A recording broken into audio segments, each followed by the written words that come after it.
अस्सलाम वालेकुम। आज आप हमारे यूट्यूब चैनल ITMSS जिसमें मैं आपका कोच मोइसा शेख। अगर आपने अभी तक हमारा चैनल सब्सक्राइब नहीं किया तो अभी सब्सक्राइब करके बेल आइकन ऑल कर दें ताकि आप हमारी आने वाली किसी भी वीडियो से महरूम न रह सकें। आज का जो टॉपिक है वो बहुत इंपॉर्टेंट है। टॉपिक पे आने से पहले ये हमारा प्लेलिस्ट का सेक्शन है जिसको देख के आपने किसी भी प्रॉब्लम के सोल्यूशन कर सकते हैं। तो जब भी हमारे चैनल पर आएँ तो प्लेलिस्ट का सेक्शन ज़रूर देखें। इसी तरह ये हमारी अबाउट है जिसमें हमारी सारी डिटेल्स है, चैनल का कंटेंट, टॉपिक है, ये हमारे नाम नंबर भी हैं, ये हमारे सारे सोशल लिंक्स हैं जिनको आप ज्वाइन और फॉलो कर सकते हो, ये हमारी सारी डिटेल्स है। तो चलें व्यूवर्स टॉपिक की तरफ आते हैं। व्यूवर्स आज हमारा टॉपिक है कि हायर एंड बूट के ज़रिए भी आप अपनी रैम को टेस्ट कर सकते हैं, अपनी मेमोरी को टेस्ट कर सकते हैं मैम टेस्टर के ज़रिए। मैम टेस्टर का सॉफ्टवेयर जो आपको नेट से इजीली मिल जाता है और आप उसके ज़रिए टेस्ट करते हैं और हमारी इस टॉपिक पे भी वीडियो बनी हुई है।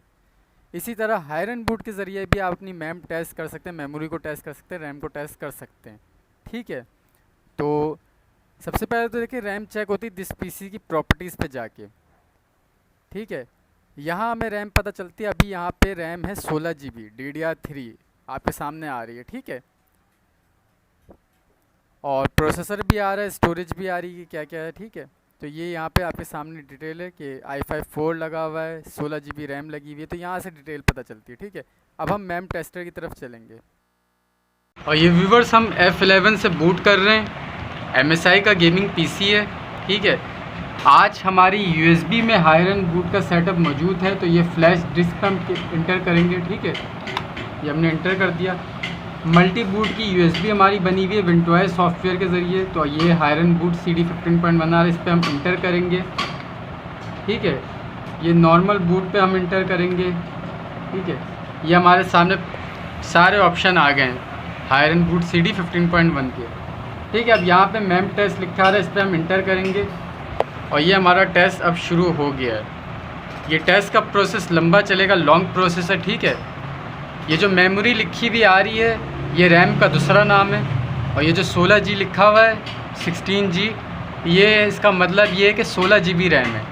बाद दफ़ा पूरा GB लिखा हुआ होता है, बाद दफ़ा खाली G लिखा होता है। तो 16 GB मेमोरी है, मतलब 16 GB रैम है।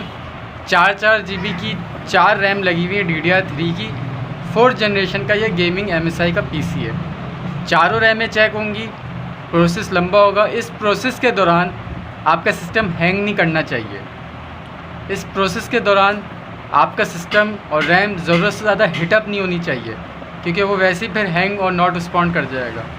इस प्रोसेस के दौरान आपका सिस्टम रीस्टार्ट या शट डाउन नहीं होना चाहिए। ये 3 चीज़ें आपने गौर से सुन ली, चाहे आपका PC हो या लैपटॉप हो। अब आपने इस प्रोसेस को पूरा होने देना है। ये प्रोसेस लॉन्ग टाइम चलता है, आधा घंटा भी हो सकता है, 1 घंटा भी हो सकता है, 1.5-2 घंटा भी हो सकता है। ठीक है, तो इस प्रोसेस के दौरान आपने ये चीज़ें देखनी है और ये टेस्ट को आपने होने देना है। हम वक्तन फ़वक्तन आपको ये टेस्ट दिखाते रहेंगे। ठीक है, अभी 4% पास है और टेस्ट ये है, और टेस्ट #3 है। ठीक है, और टेस्टिंग पे 12G लिखा हुआ आ रहा है, 14G लिखा आ रहा है, 16G लिखा आ रहा है। तो हम ये वक्तन फ़वक्तन आपको ये प्रोसीजर दिखाते रहेंगे। ठीक है, 7.5 मिनट हो रहे हैं टेस्ट को। यहाँ पे सारी चीज़ें मेंशन है। पास होगा तो यहाँ पे भी आ जाएगा, एरर आएंगे तो यहाँ आ जाएगा। ठीक है, एस्केप से रीबूट, C से कॉन्फ़िगरेशन। 25% पास पर अभी आया हुआ है, टेस्ट चल रहा है आपके सामने। 20 मिनट तक हो चुका है, 43% पास है। ठीक है, टेस्ट #7 है।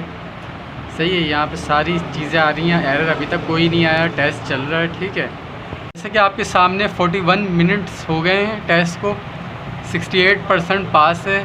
ठीक है, टेस्ट चल रहा है, एरर अभी तक कोई नहीं आया, ना ही कोई मसला होगा, टेस्ट चल रहा है अभी। ठीक है,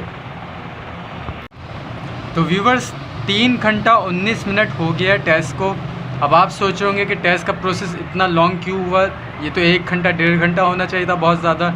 तो व्यूवर्स देखें, जब ये पास जो चल रहा है, जब ये 100% हो जाता है तो 100% के बाद जा कर के यहाँ पर अगर ज़ीरो एरर रहें तो यहाँ पे 1 पास लिखा आ जाता है। और 1 पास और 0 एरर का मतलब होता है कि आपकी जितनी भी रैमें लगी हुई हैं वो सब ओके हैं, उनमें कोई एरर नहीं आया। क्योंकि 1 पास जो है वो कम से कम प्रोसेस 1 घंटे से ऊपर चलता है, ठीक है।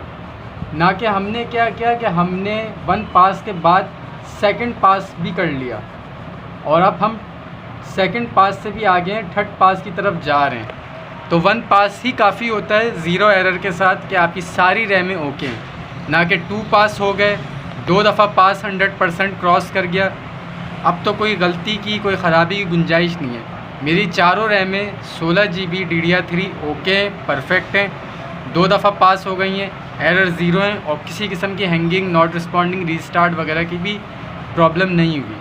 तो ये था हमारा आज का टॉपिक। तो चैनल को सब्सक्राइब करें, वीडियो को लाइक शेयर करें, कमेंट में अपनी कीमती राय ज़रूर दें ताकि उस हिसाब से हम आपको सिखाएं। Thank you so much.